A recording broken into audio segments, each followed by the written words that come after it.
अभी अगर देखा जाए तो हमारा जो डेलीगेशन सऊदी अरब जाने वाला है और फिर कतर जाना है, ये जंग का ही मंजरनामा है या फिर सिर्फ दोस्त मुल्क को जो पहले दोस्त था और अब भी शायद दोस्त है उसको पैसों की वापसी के हवाले से ये दौरा है, या फिर इस दौरे की वजूहात हम बैनुल अक़वामी सतह के ऊपर देखें? मैं यासिर इसको पाकिस्तान के पर्सपेक्टिव से मत देखें, इसको अरबों के पर्सपेक्टिव से देखिए। हमारा मई का इम्तिहान था, हम उसमें सुरखरू हुए, लेकिन ये जो अभी हालिया पूरे का पूरी एपिसोड थी, अगर आप देखें तो उसमें सबसे ज्यादा जो मुतासरा फरीक है वो अरब मुल्क है। सऊदी अरब की जहां तक बात है, सऊदी अरब पाकिस्तान के स्ट्रेटेजिक पार्टनर्स है। आपने देखा चंद रोज पहले खबर आई कि वहां पर पाकिस्तान ने अपने कुछ डिप्लॉयमेंट्स की हैं, क्योंकि पाकिस्तान की हुकूमत की तरफ से कोई ऐलान नहीं हुआ।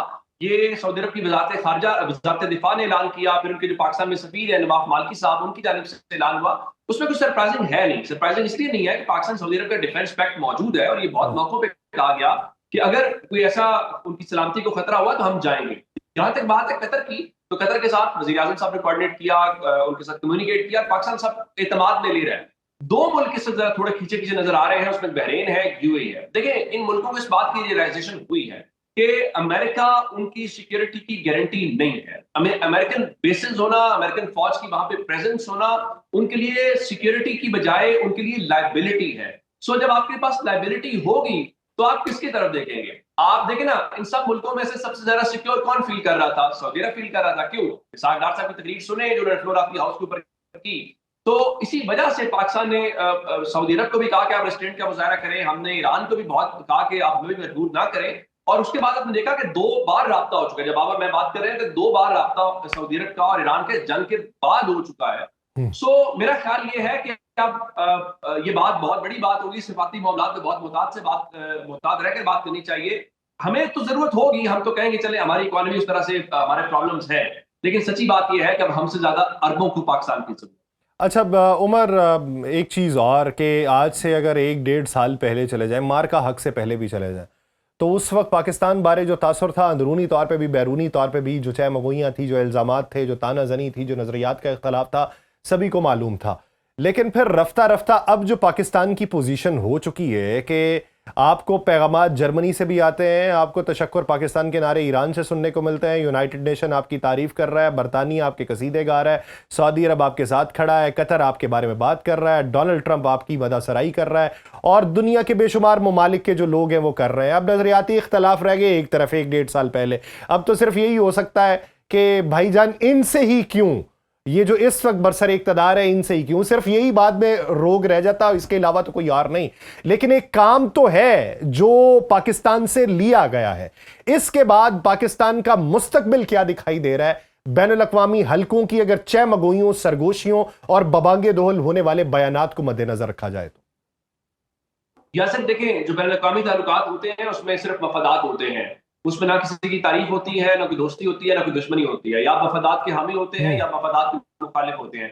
कोई शक नहीं है कि मार के हक के बाद पाकिस्तान की पोजीशन में बहुत फर्क पड़ा है। हम बहुत प्रोमिनेंट है, हम ग्लोबल स्टेज के ऊपर एक प्रोमिनेंट पोजीशन लिए हुए हैं। खासकर इस वॉर के दौरान पाकिस्तान की बड़ी जबरदस्त एक फॉरेन पॉलिसी थी कि हमने अपने दोस्त मुल्कों को भी मेंटेन रखा, हमने अमेरिका का एतमाद दिया और हमने एक रास्ता पैदा करने की कोशिश की। ज़ाहिर है पूरी की पूरी पाकिस्तान की पॉलिटिकल, मिलिट्री, जो भी डिप्लोमेट्स हैं सब तारीफ के मुस्तहिक है। लेकिन जहां तक ये सवाल है ना मुस्तकबिल को लेकर, देखिए ऐसा नहीं है कि ऐसे मौके पहले नहीं आए होंगे। हमारे पास मौके आए, अगर आपको याद हो एक ऐसा मौका भी था जनाब मुशर्रफ कहते थे कि मैं जब चाहूं मैं बुश को फोन कर सकता हूं। लेकिन जब आप डोमेस्टिकली इस्तेहकाम नहीं लेकर आएंगे, यहाँ पर माहौल साजगार पैदा नहीं करेंगे। मिसाल के तौर पर सऊदी अरब कहता है मैं $10 की इन्वेस्टमेंट करना चाहता हूँ। भाई कहाँ करवानी है? यहाँ स्टेबिलिटी तो लेकर आओ, यहाँ चीजें ठीक कराओ।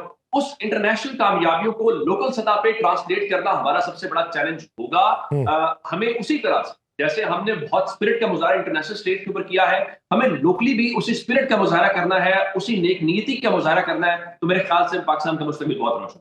अच्छा, अगर मौजूदा सूरत हाल देखें तो आपको तबाह करने वाले, आपसे खुन्नस रखने वाले, आपके बारे में सही नज़रियात ना रखने वाले बहुत से मौजूद हैं। बिलखुसूस अगर भारत की बात की जाए, इस मौजूदा सूरत हाल के अंदर जयशंकर कहाँ पर मौजूद थे, मार्को रूबियो को कौन कह रहा था कि हमारे मुल्क आके दौरा करो, दोहा के अंदर कौन मौजूद था, ये सभी को मालूम है।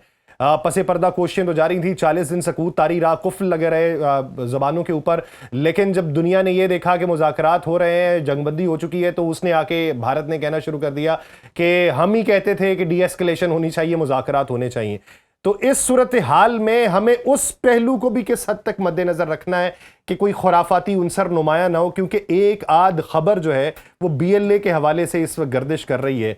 तो आने वाले दिनों में खतरात इस ज़मन में क्या हो सकते हैं? देखिए, जब आप इतनी अच्छी स्टेज के ऊपर हो, दुनिया आपकी तारीफ कर रही हो, आप सेंटर ऑफ अटेंशन हो, सब आपकी तरफ देख रहे हो, तो ये कोई ऐसा एलिमेंट नहीं है जो अनएक्सपेक्टेड हो। और आप इंडिया जो आपका दुश्मन है, और वो तो पिछले साल की एम्बेरसमेंट नहीं भूला ना। अगर हम ये समझें कि वो शरारत नहीं करेगा, बहुत सारे महाजों के ऊपर शरारत नहीं करेगा, तो ये हमारी खाम ख्याली है, वो जरूर करेगा। हमें उसके लिए तैयार रहना चाहिए। उसका एक ही हल है कि हमें अपने घर को इन ऑर्डर करना है, हाउस को इन ऑर्डर करना है, यहाँ पे चीजें करनी है। इंडिया वाला फैक्टर पहले भी था, इंडिया वाला फैक्टर आइंदा भी रहेगा, उस पर कोई परेशान होने की जरूरत नहीं है। इंडिया का फैक्टर पहले भी था, वो आइंदा भी रहेगा, उस पर परेशान होने की ज़रूरत नहीं है। लेकिन पाकिस्तान इस वक्त जो मेन स्ट्रीम के अंदर आ चुका है और अभी हमने जो उड़ान भरी है, तो इसका इस्तेहकाम जो है उसको मुंतकिल करना है अपने अवाम तक भी, अंदरूनी हालात तक भी। और बैनुल अक़वामी सतह के ऊपर इस वक्त जो पोजीशन है पाकिस्तान की, वो काबिल सताइश है। लेकिन मौजूदा सूरत हाल के अंदर हमें ये देखने की ज़रूरत है कि अगर अमन होता है तो उसका किरदार हमारा जो है वो मुस्बत अल्फाज में याद रखा जाए। बहुत शुक्रिया उमर दराज गोंदल इस हवाले से अपना वक्त देने के लिए।